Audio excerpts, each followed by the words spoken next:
आइए आज के सेशन में जो आपका पोषण से छूटा हुआ पार्ट उसके बारे में स्टडी करेंगे, जानेंगे कि छूटे हुए पार्ट में क्या कुछ है।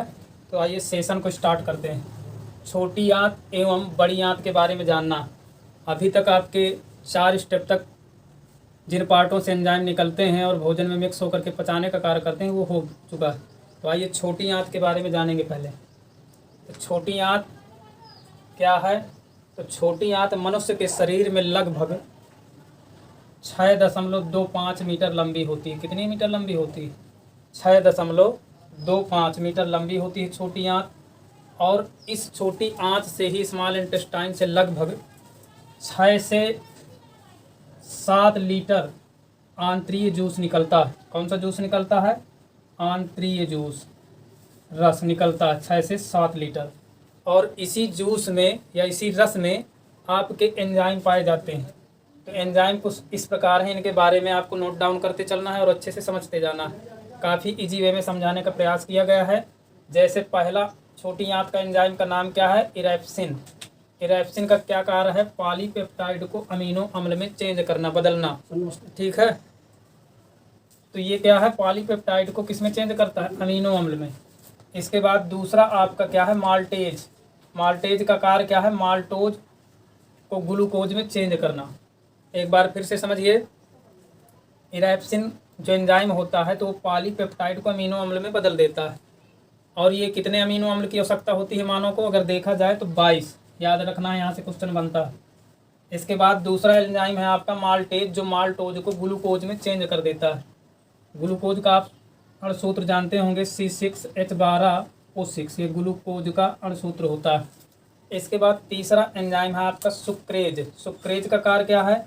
सुक्रोज को फ्रक्टोज में व ग्लूकोज में चेंज करना। इसको सुक्रोज को ग्लूकोज में और फ्रक्टोज में चेंज करता है, बदलता है, अर्थात पचाने का कार्य करता है। नेक्स्ट है चौथा लैक्टेज। ये दुग्ध शर्करा को, दूध में जो शर्करा घुली होती है उसको फ्रक्टोज व ग्लूकोज में परिवर्तित करता है। किसमें? फ्रक्टोज व ग्लूकोज में। और वहीं आपका लास्ट जो है लाइपेज। लाइपेज एंजाइम का कार्य क्या है? वसा को वसीय अम्ल व गैलेक्टोज में चेंज करना। वसा को क्या करता है? लाइपेज। ये वसीय अम्ल व गैलेक्टोज को चेंज करता है। इन एंजाइमों से रिलेटेड क्वेश्चन बनता है। जैसे आ गया कि लाइपेज का फंक्शन क्या है? लाइपेज एंजाइम क्या कार्य करता है? तो वसा को वसीय अम्ल में चेंज करता है। तो इस प्रकार से इसको शॉर्टकट में हमने किया है। आप लोग इसको नोट डाउन करते चलिए एक बार क्विक रिवीजन के साथ।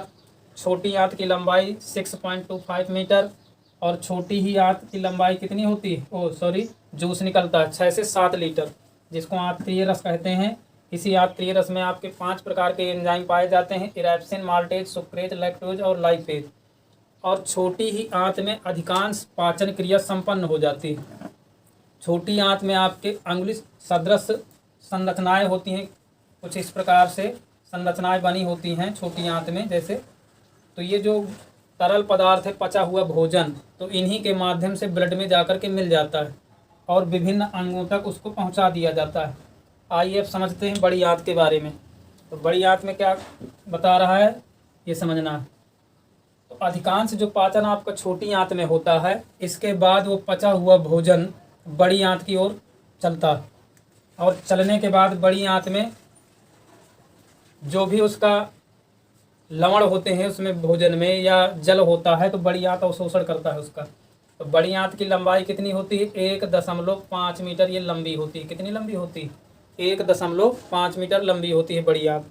इसके बाद जो पचा हुआ भोजन है छोटी आंत से गुजरता हुआ बड़ी आंत में जब जाता है, तो उसमें जो जल होता है, शेष जल और आपका लवण हो गया, ये लवणीय पदार्थ हो गए, तो बड़ी आंत उसको अवशोषित कर लेती है। और जो अवशिष्ट पदार्थ बचता है, जो बेकार का मटेरियल बचता है, उसको टाइम टू टाइम समय से बाहर कर दिया जाता है। इस प्रकार से ये आपकी संपूर्ण पाचन प्रक्रिया संपन्न होती है।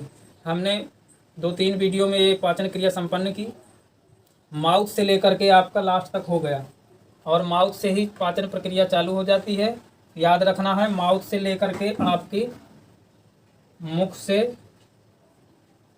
लेकर बड़ी आंत, यहाँ तक ये पाचन प्रक्रिया संपन्न होती है। इसके बाद बेकार का पदार्थ बाहर निकाल दिया जाता है। वहीं हमने बताया था कि ये जो पूरी एलिमेंट्री कैनाल होती है जिसको आहार नाल बोलते हैं, आहार नाल।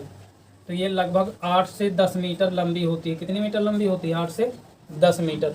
तो इस प्रकार से पोषण क्या है, पोषण किसे कहते हैं, पोषण के चरण क्या है, पोषण कैसे संपन्न होता है, ये सारी चीज़ें आपको बहुत ही सरल भाषा में समझाने का प्रयास किया गया।